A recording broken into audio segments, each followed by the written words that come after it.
Hanapan na po natin ng solusyon yan. Pag-usapan na po natin kung paano talaga natin maibabalik ang dati. Paano po natin maibabalik ang dati nating karelasyon. Napapansin nyo po ba sa mga gatherings, pag merong isang depressed dyan, pag yung merong parang namumblema, let's say for example, may naglalabas ng sama ng loob tungkol nga po sa nangyaring breakup niya.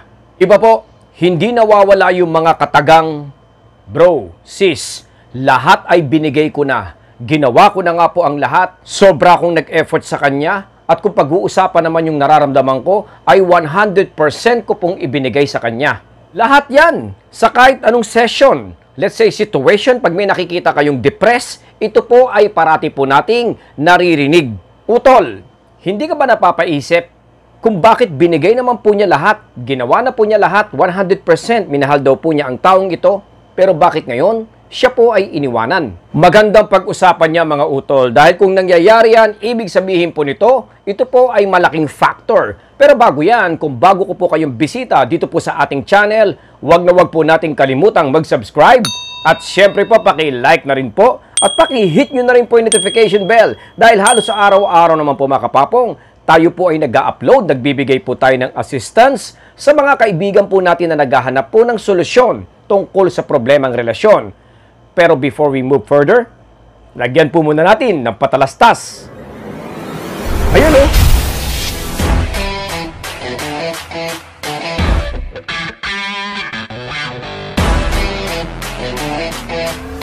Welcome back! Nice ko po muna sana mag-imbita na paki-like, follow, paki-bisita naman po tayo sa ating Papong TV Facebook page. Ito lang po ang nag-iisa at official page po ng Papong TV kung saan pwede nyo po kaming bisitahin at kung halimbawa nga pong interesado kayo sa isang one-on-one coaching mga utol, ay dito nyo rin po ako pwedeng mapasyalan at makapanayam. May mag-a-assist po sa inyo.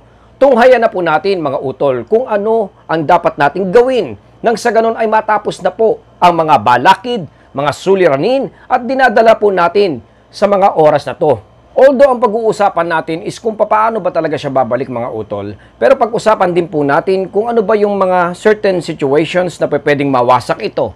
Nang sa ganon, kung halimbawang may nanonood po dyan, ay maiiwasan po natin ito ng lubusan.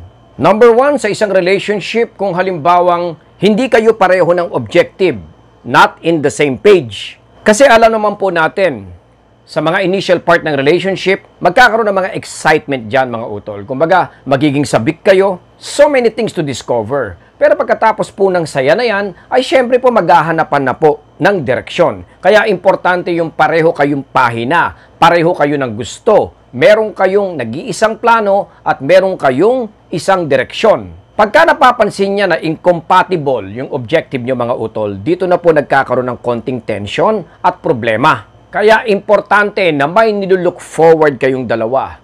Huwag niyong hayaan na para bang nananatili kayo dun sa situation na parang routine na lang, paulit-ulit na lang, gigising sa umaga, magtatawagan, good morning, good evening, good night. Mag-ingat ka. Kaya kung halimbawang ito po ay nangyayari mga utol, ay kailangan mag-inject na po kayo ng mga plano. Kailangan meron kayong tinitignan, kailangan meron kayong inaabangan, at kailangan meron kayong wino-workout na dalawa. Generally, meron kayong agreement. Importante yan mga utol para manatili ang isang malumanay, mabuti at maayos na relationship.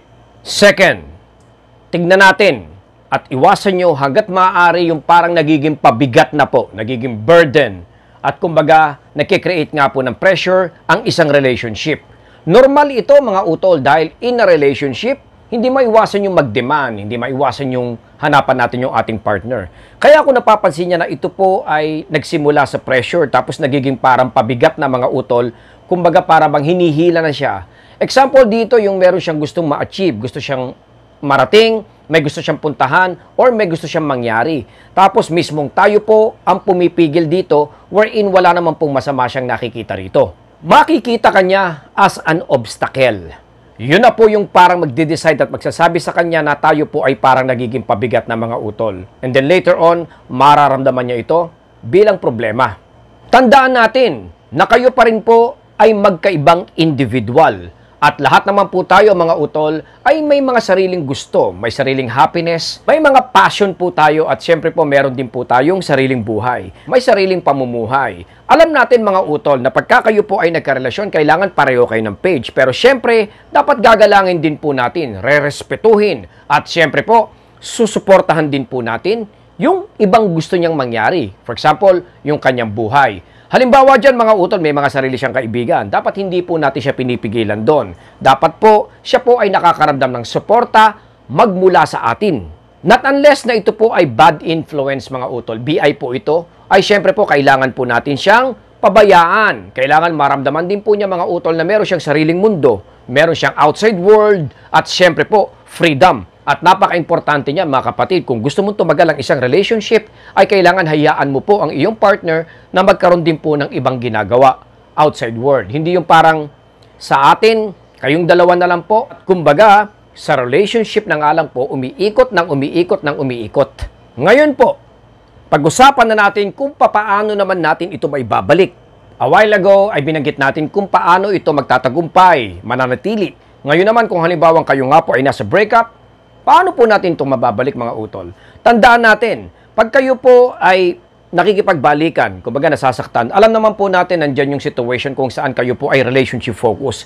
Masyado po tayong nakatutok, nag-aabang at nakafocus nga po doon kung paano natin maibabalik ang ex natin mga kapatid. Mali po yun.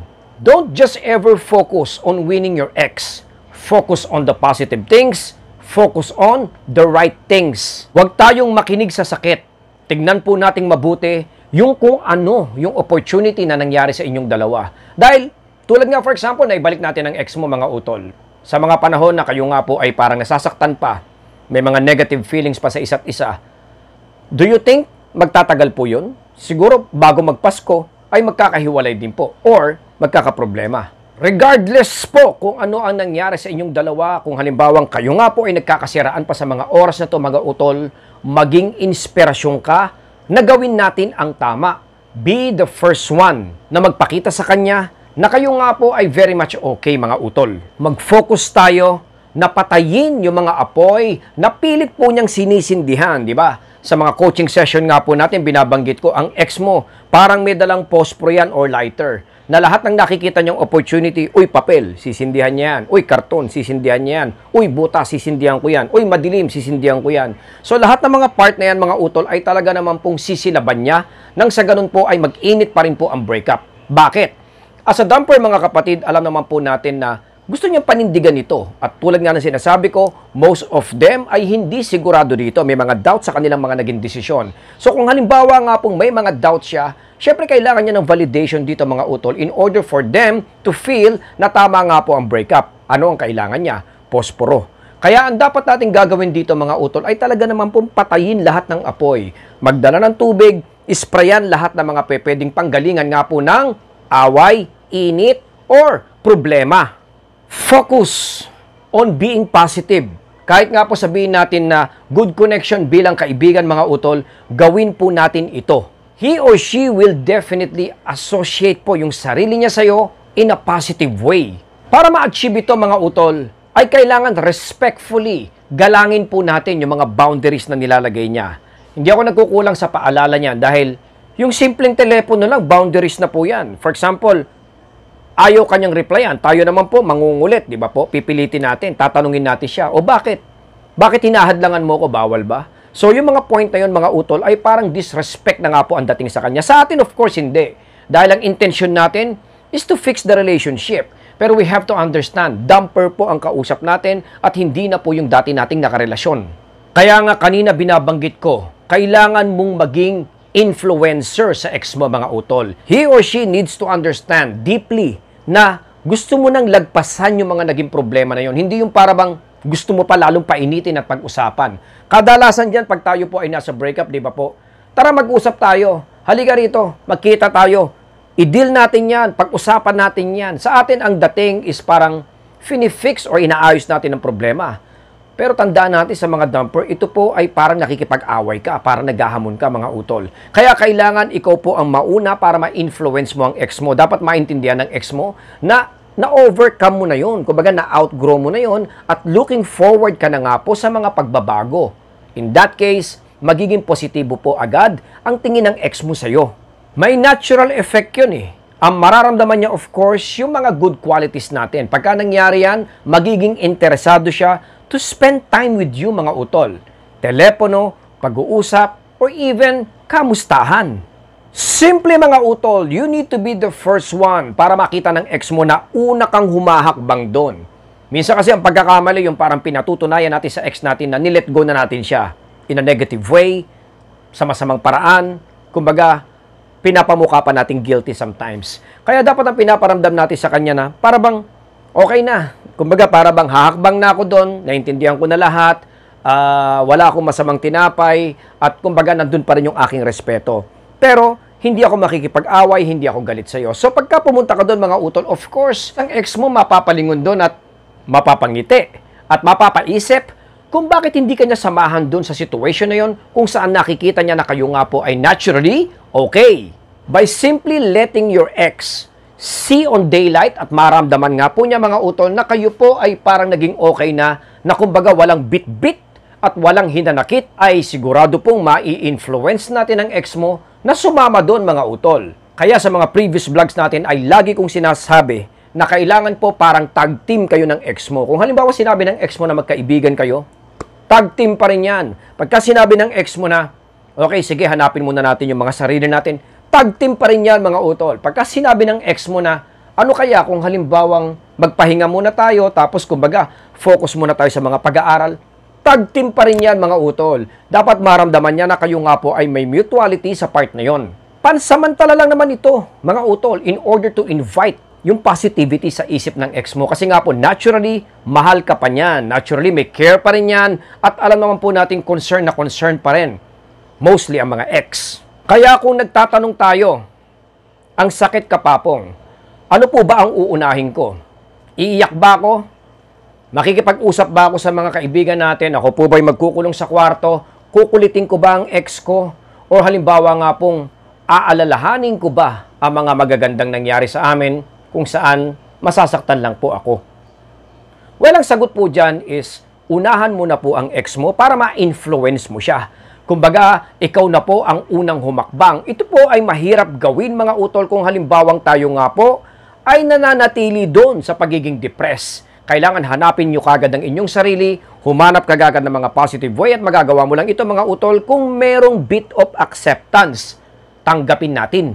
Pagka nangyari yan, mapapansin mo, araw-araw, minu-minuto kayo nga po ay magiging mabuti at magiging better. Pagka nangyari yan mga utol, humakbang ka agad at wag na wag mong pakikita to sa ex mo nang sa ganun ay sumama ang loob niya. Natural, mag-i-invite ka pa rin ng negative thoughts sa inyong dalawa. Kailangan makita po niya ito as an influence na pwede po niyang sundan. Marami po ang nagsasucceed dito mga utol.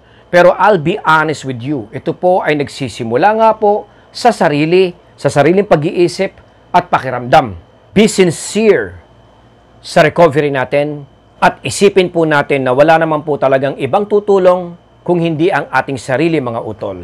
Hanggang dito na lang po muna si Papong TV. I hope na nakatulong po tayo dyan. Marami po tayong na-assist tungkol sa problemang ito mga utol. Patuloy po nating bantayan at syempre po alagaan po natin ang ating pamilya. Stay safe po sa lahat. Papong TV.